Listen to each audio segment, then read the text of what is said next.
What's up, lovers of whiskey and watchers of YouTube? I'm the Malt activist. Thank you for tuning into this video where we count down, no, we don't have to count down, where I reveal to you what my Whiskey of the Year 2022 is. Before we begin, I'd like to welcome our first-time viewers. Thank you for clicking through to this video. If whiskey is your thing, then please consider subscribing, maybe liking, maybe sharing, or just maybe even leaving a comment. If you don't want to do any of these things, no worries. Enjoy the video. It's all good. To my returning viewers, thank you so much for your continued patronage. And finally, to my YouTube members and my Patreon gang, thank you for your support. Without you, this channel would be nothing. Okay, on to the whiskeys. Before we begin, I just want to let you know that I timestamp all my videos. I had a comment the other day on one of my videos where it says skip the bull and go to 5 minutes or something along those lines, and I couldn't help but replying and saying yeah, that's what timestamps are for. And so I just want to say, if you don't want to hear me ramble on, or you want to skip the bull, then all my videos are timestamped, so please feel free to scrub ahead to any part of the video that you like. But hey, if you like a bit of inane chatter and a bit of rambling on, then stick around.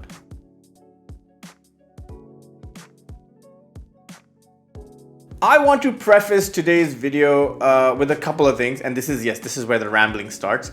I just want to preface it with a couple of things. Number one, it's been a fantastic year for whiskey tasting, for me anyway, right? On a personal level, and I've managed to taste some amazing expressions during the course of this year. I've managed to review some amazing expressions during the course of the year, and in large part thanks to my whiskey club, the Malt Society Arabia (MSA).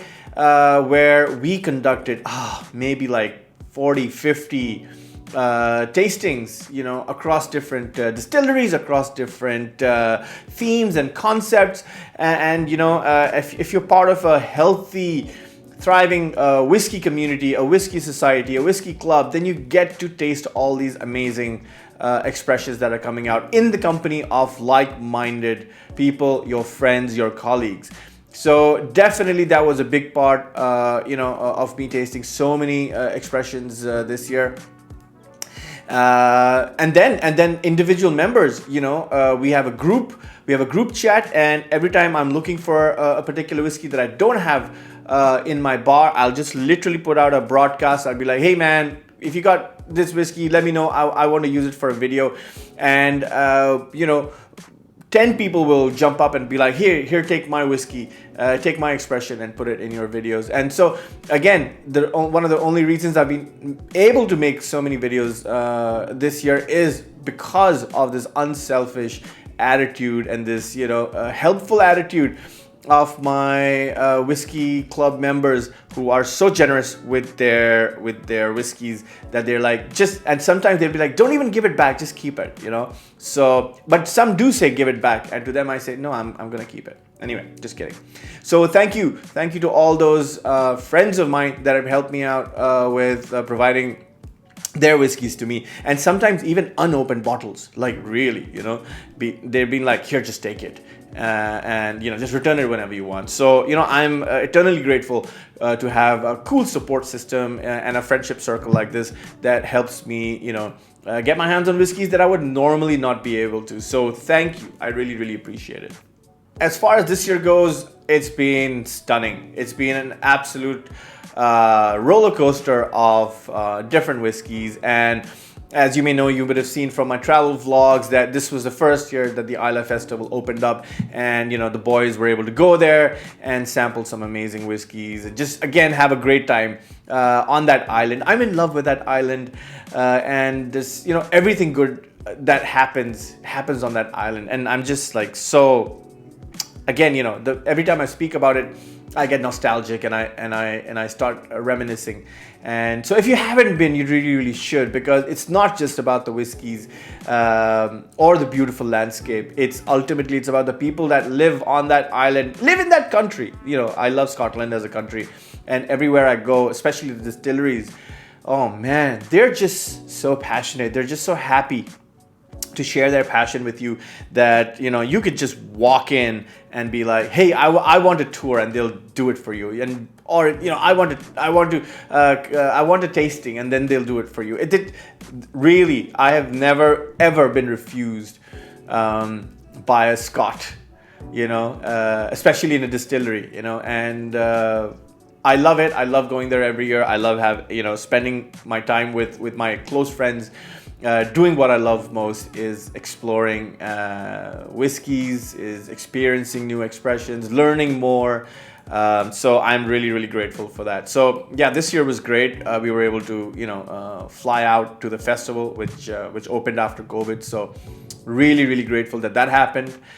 We have big plans for next year. I will clue you in as soon as we have some clarity. But yeah, we're hopefully going to do Isla, but we will also be doing a bunch of other distilleries and probably going, north downwards. And anyway, I don't want to give too much away, but that's definitely on the cards.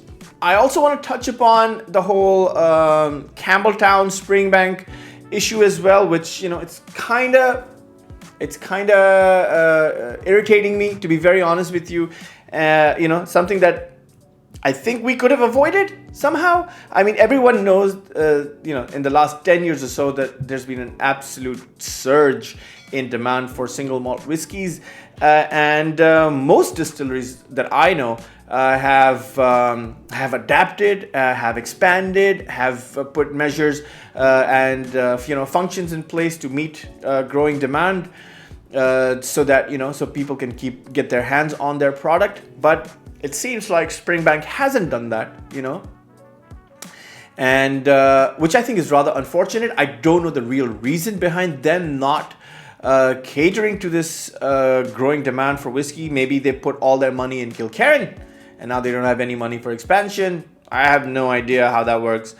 But I do know for a fact that there's no Springbank, Hazelburn, or Longrow on the ground.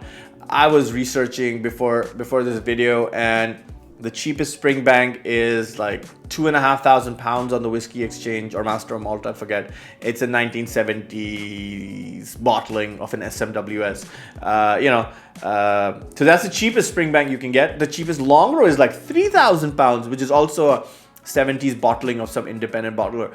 So yeah, if you want to drink, if there's no way you can buy a new Springbank, Hazelburn, or Longrow, you just cannot. And I think that's extremely unfortunate. So I hope they do something about that, because we all love the whiskeys. So yes, so this is like a direct request to Springbank. Hey guys, do something about it. I don't know what it is, but do something about it so that we can continue buying your whiskeys at decent, affordable prices, at reasonable prices, okay? Because it's crazy.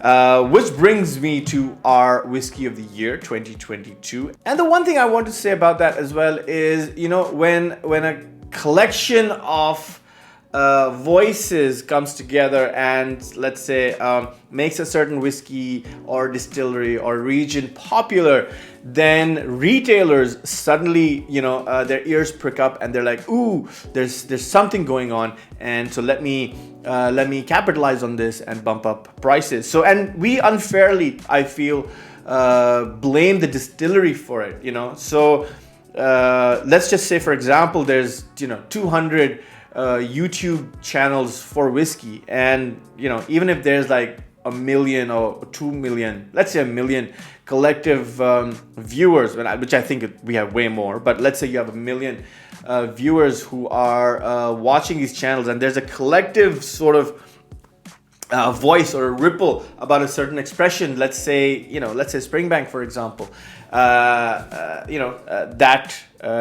influences the viewer who will go out and buy it, and all you need is like 5% or 4% of those people to go out and be like, oh, okay, give me this, give me all the Springbank, give me all the Campbelltowns you have, and then suddenly all the retailers are like, whoa, what's happening? There's suddenly an uptick and a surge in demand for this particular whiskey. Let me bump up the price. Let me capitalize on this.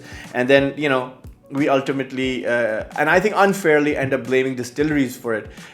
They've already sold their stock. They've already sold their stock to the retailer, and the retailer is bumping up prices. So if there's anyone to blame, it's A, your government that imposes taxes on the whiskeys that you drink, and B, the retailer that is, you know, price gouging you. So I know it's very easy to just blame the distillery, but if you really look into it, like for example, I'll do a review about a particular whiskey and I'll give it a certain price, and then someone be like, no dude, this is like twice the price in my area. And I'm like, yeah, but that's your area, and that's your problem, unfortunately, because, you know, your government is taxing you, your retailer is you know, taking advantage or whatever it is.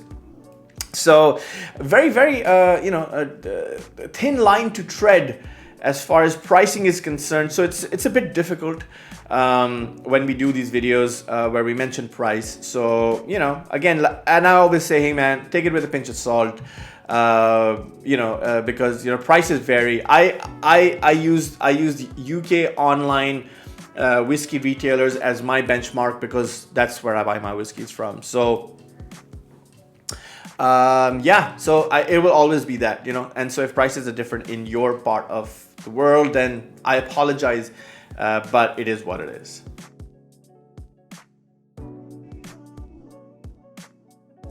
So yes, now whiskey of the year. But before I get to the whiskey of the year, there are a few honorable mentions, and there are some whiskeys that I could have included in my top 5, top 10, but I didn't want to because they were far too exclusive. For example, this Kilchoman. This is the Facial 2022 release. This is the 16-year-old, so this is the oldest Kilchoman out there. There you go. Oldest Kilchoman out there, bottled at 52.1%. But I could have included this. It is one of my favorite whiskeys that I drank this year, but you know what? There's no way now that you can get your hands on it from a regular store. It'll have to be on the secondhand market, and then people are going to be charging 5 times the price. So that's unfortunate. Even the Lefroy Carchis for me was a great whiskey. This is the Warehouse One. And unfortunately no age statement on this, so didn't make the cut. But again, beautiful, wonderful dram. And honestly,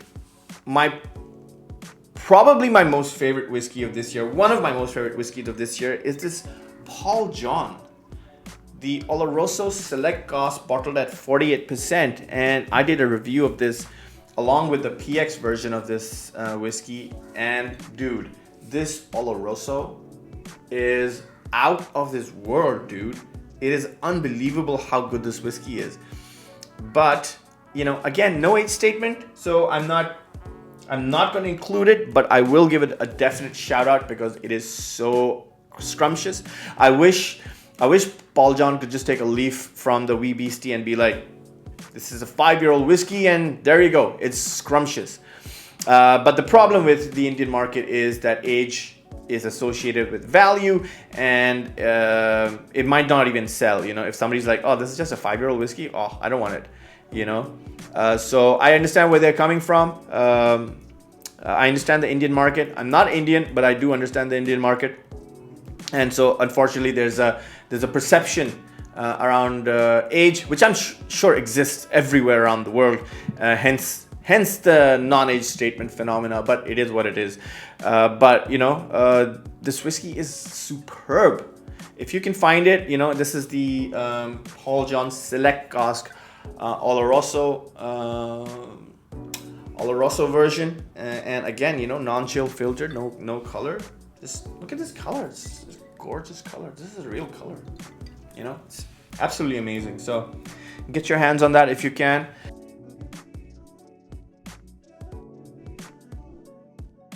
And now finally we are here to what I think is my whiskey of the year, and without further ado, I give to you the Macallan, A Night on Earth.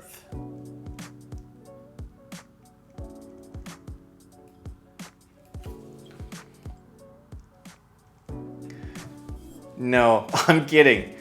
This is the worst whiskey I drank this year. I felt for every yin there should be a yang, and there's I don't know if the yang is worse, is a bad thing, or the yin is a bad thing. I don't know. But for every, you know what I mean? For every good whiskey, there's one bad out there. And for me, this year's absolute trash whiskey is the Macallan, A Night on Earth. Absolute swill. Absolute swill. Not worth your money. Please don't let this come anywhere near your lips. This should come with a warning. Garbage warning. Do not drink this whiskey. It's absolute shit. I had you there for a second, didn't I? So without further ado, and I know we've been rambling a lot, but here we are. My whiskey of the year is the Late Check. The Late Check 10-year-old. Yes, sir. Is this gorgeous 10-year-old Late Check, which I reviewed about 10 months ago on this channel. And this was soon after Ralphie had said, hey, this is my whiskey of the year 2022. And he called it his whiskey of the year 2022, like just 2 months into the year. And I was like, that's weird. But of course, I had tasted it before. This is a newer bottling. This is a 2021 bottling that I managed to get my hands on. Late 21, by the way. And then I managed to drink it in early 2022. And I gotta tell you, man, it is so good. It is so amazing. You know, it flies under the radar so much that it deserves this top spot, because this is a top-notch whiskey. I'll tell you what we know about it. This is made at the Tobermory distillery on the Isle of Mull. This is bottled at 46.3% ABV. This is matured in ex-bourbon barrels. This is non-chill filtered and natural color. And you know what the best part is? Available for 42 pounds. 42 pounds on the most expensive UK online retailer sites. 42 pounds. Which, by the way, if you go back to my earlier video, which I did about 10 months ago, this was 35 pounds, which means there's been a 20% increase in retail price of this whiskey for no reason at all. So if you want to blame anybody for increasing prices, blame the retailer, is what I'm saying, right? And yeah, so it's gone up by 20%. It used to be 35 pounds. It is now 42 pounds. I know in money terms that's not a lot. It's still extremely affordable, but it has gone up 20%. It has. You know, you can't deny that. And if you see that across the board, it's ridiculous why whiskey prices should just keep going up. And of course, there's the influencer bump, if you like. Everyone will gravitate towards a certain whiskey. Aaron is very popular among influencers these days, so there's been an uptick in price for Aaron. Late Check was Ralphie's whiskey of the year, and generally, has good reviews amongst influencers around YouTube. So the price of that has gone up, and again, like we did with Springbank and Campbelltown, you can see what happened. So it's a bit of a catch-22 situation. Do you not talk about great whiskeys that have come out, that deserve your attention? Because if you do, then prices go up, and demand goes up, and then suddenly stocks go down, and so it's a bit of a vicious circle. I don't know the answer to that. All I know is this is a great dram. The Late Check 10 is a great whiskey, and I told this story in my previous video, and so apologies if you've already heard it before. I was invited to a Late Check 42 tasting a couple of years ago, and we had the Late Check 18, the 10, the Late Check 42, the Tobermory 15, and I think the Tobermory 12. And so we drank all these whiskeys, and they asked us if we wanted seconds, and I think I was the only one that went for the Late Check 10. We were out of the Late Check 42, by the way. Nobody gave us seconds for the Late Check 42, but I think I was the only one that asked for the Late Check 10, and they were like, really? I'm like, yeah, dude. So I've been in love with this whiskey for a very long time, back in the, since those days, and I'm very happy to report that every time they come up with a newer batch, it keeps getting better, it keeps evolving, and I think it does beautifully in the bottle as well. Oh, there you go.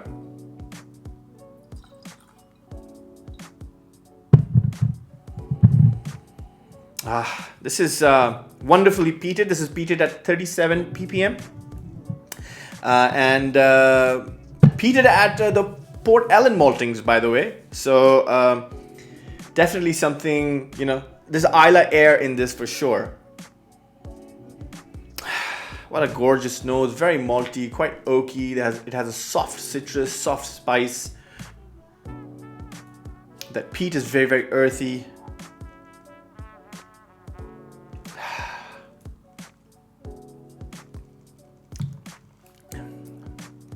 Yeah, man. Even a diesel engine oil sort of oiliness to it, which I think is just absolutely fantastic. So, yeah, my whiskey of the year, the Lechek 10-year-old, which is absolutely stunning. Available quite freely and easily across all online retailers for a very, very good price of £42, which is an increased price, by the way.